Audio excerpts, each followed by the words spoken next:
Bonjour tout le monde, is I, rubbing RX, and welcome back to more Legend of Zelda Link's Awakening. This time we're going over a few bonus things. First off, this is what it looks like when you delete a save file. Then there's a little musical secret where if you start your game and you name yourself Zelda.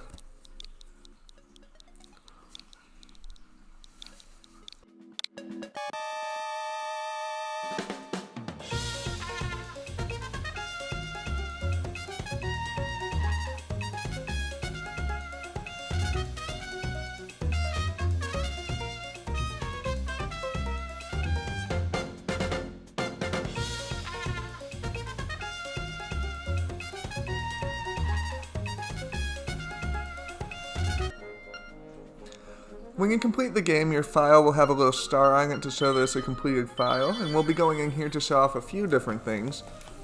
First off, since I never showed it off, I'm going to grab the blue mail for this. You will have seen it already in the chamber dungeon videos, but this was recorded before that, and that's how I actually switched off of the chamber dungeon. This is why it was blue in the chamber dungeon video. This is what it looks like to change the mail. And you can also change back to the green, which you could not do in the original game.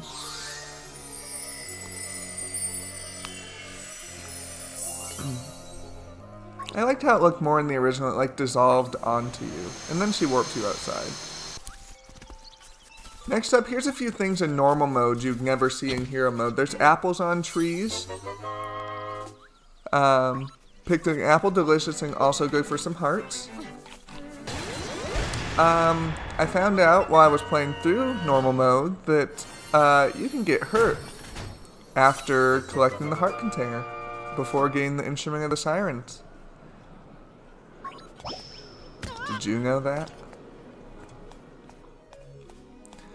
Now from our actual playthrough, once you beat the game, I believe, you get this Bow Wow figurine available in the store, which actually is quite a bit more difficult to grab than you think. It's too big to go through the little crane claw, I believe, so you actually have to time it to where you land on top of it so it doesn't roll out like that.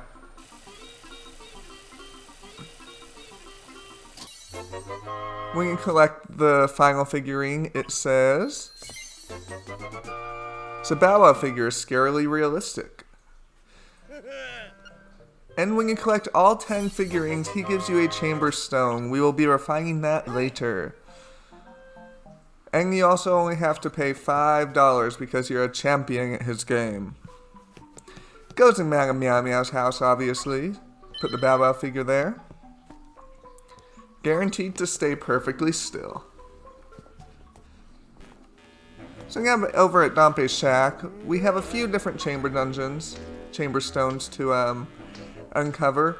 So the item that you get for collecting all the figurines will be the plus monsters effects, which doubles enemies in rooms. And then also, by scanning the Link's Awakening amiibo that came out the same day that this game came out, which is actually really cute. It's very glossy and very shiny. Very much looks like the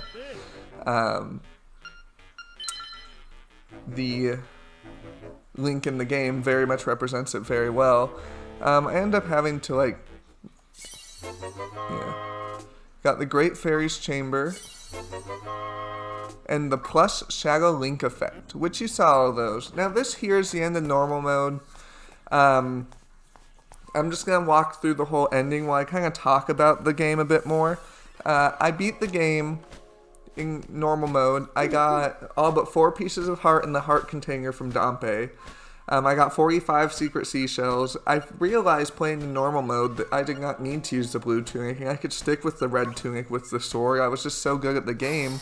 I only had to use 2 fairies, both during the final boss fight. Never used fairies any other point, and never used a secret medicine.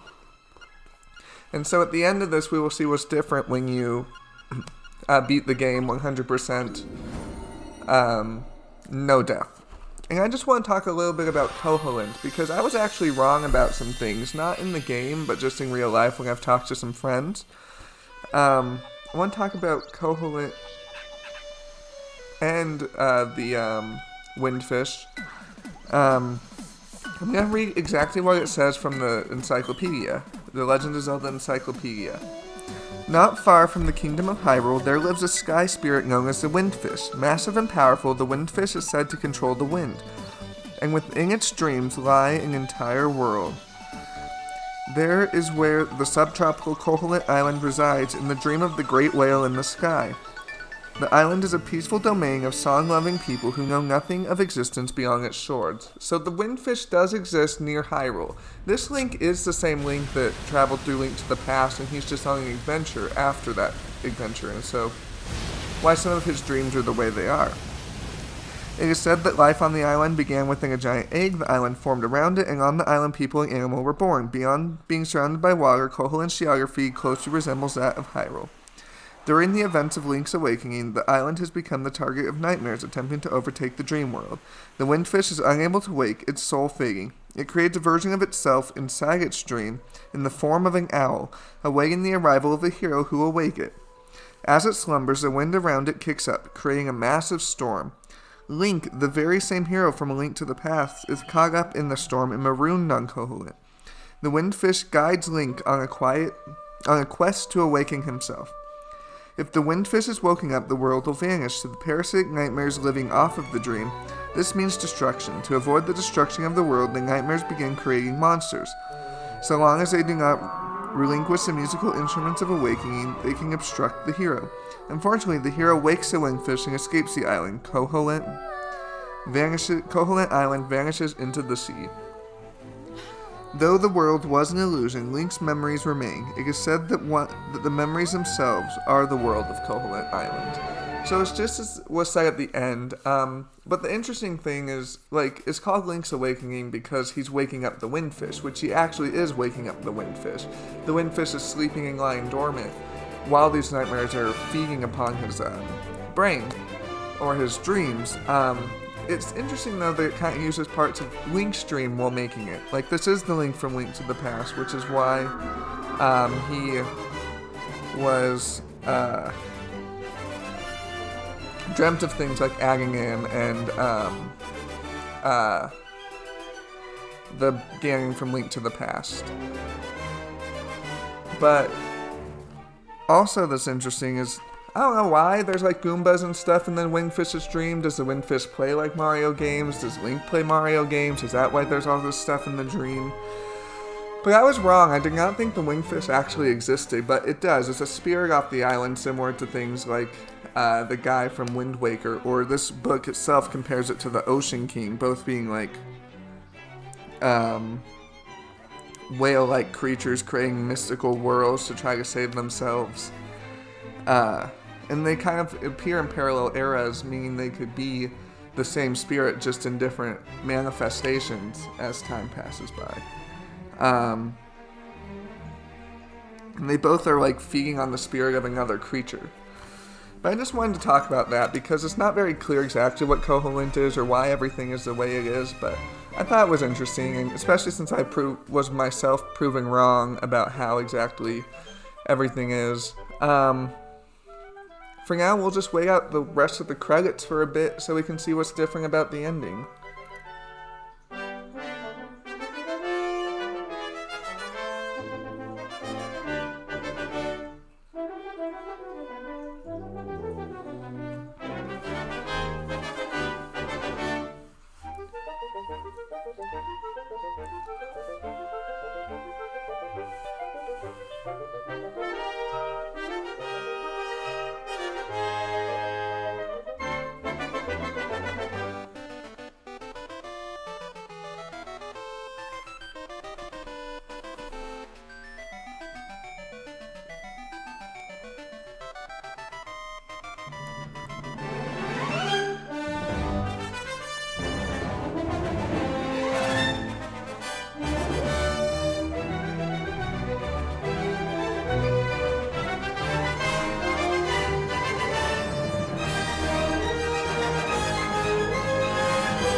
So the thing that's different with the ending is after the end screen, and I have my own little theory about this I want to talk about. I believe because it was a dream and all this, and this world was inside of a dream, that song that was being heard the entire time, that Ballad of the Windfish, was actually like a seagull.